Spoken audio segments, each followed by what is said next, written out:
What is happening in AJ Gamer Dude here, and of course, the Activision Blizzard deal has gone through. They're now officially owned and will be operating under the Xbox banner.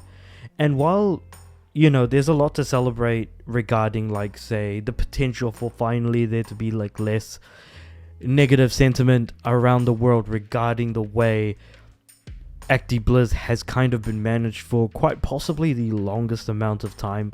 There have been a lot of stories in the past, especially in the gaming space, where there's just a lot of real nasty stuff, and especially I think in the Blizzard side, who has been taking a ham-fisting right up the crusty pipes that I can't even begin to describe.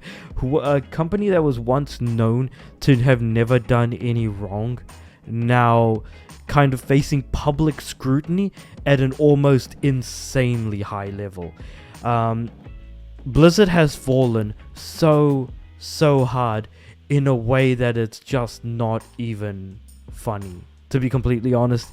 And everyone always looks at when Activision bought Blizzard and then combined them together, that kind of went wrong.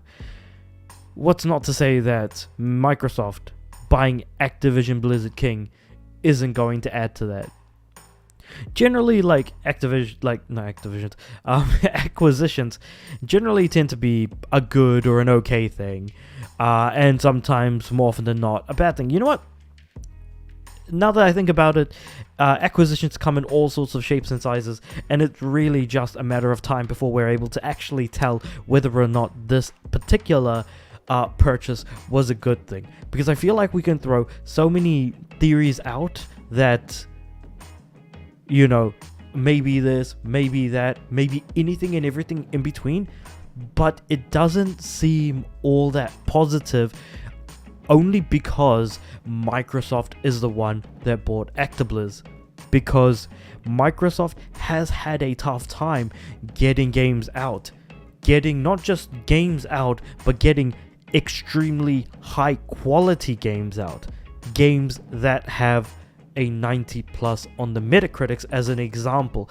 While this is by no means the end all be all for a particular metric for a high quality game, it's the one that kind of sticks out the most as an obvious, we can easily check the numbers because they exist on the internet. It's just an easier metric to look up than anything else that I feel like we kind of have with us. And so with Microsoft struggling to make, some actually genuinely good games that people really care about, whereas Sony has been able to reach that, what the closest thing is to a mainstream crowd. And sure, yeah, Forza Horizon, these sorts of racing games, Turn 10 are doing an excellent bloody job at bringing out those sorts of titles. It's just that when you think about a Game of the Year candidate, nominee, or hell, even winner, I don't think that Microsoft games are generally going to be within that, area of discussion. And having a lot of drama, especially behind the scenes, I feel like every game has some level of drama behind it, but I feel like we hear more about companies like Activision Blizzard, like Microsoft, and the game studios. We tend to hear sort of more drama from that sort of perspective. It's unfortunate that, say, Starfield came out in such an absolutely packed year that I don't think it would be in that sort of Game of the Year running, say, for example, at the Game Awards, as just even a random example, which can't wait for the Game Awards. We're about little over a month away. That's going to be an exciting time. A month and a couple of weeks, I want to say. So about a month and a half. But even so, I can't help but think that, there isn't really going to be much positive sentiment surrounding this acquisition. And if you do have a particularly positive sentiment towards it, it may most likely be because you yourself are an Xbox gamer. I feel like that's the only way in which you can look at this whole thing and be like, yay, positive. But at the same time, there's also this general yelling at Microsoft, being like, why aren't there games, Activision games on Game Pass and things like that. And then it's just kind of like, wow.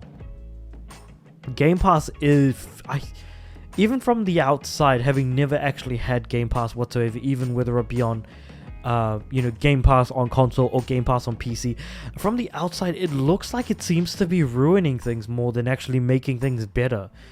The cost of games taking like such a major increase as time has gone on, and how like the idea that people seem to value games a lot less, especially when there are all of these subscription services now where you can just pick up a subscription service, pick up like say single service, and be able to just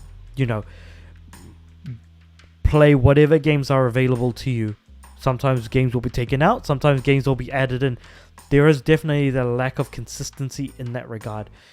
But I couldn't help but just kind of bring that up. I don't have particularly positive sentiment surrounding this acquisition, and I'm hoping that it does work out well for it just about everyone involved, but only time will be able to tell.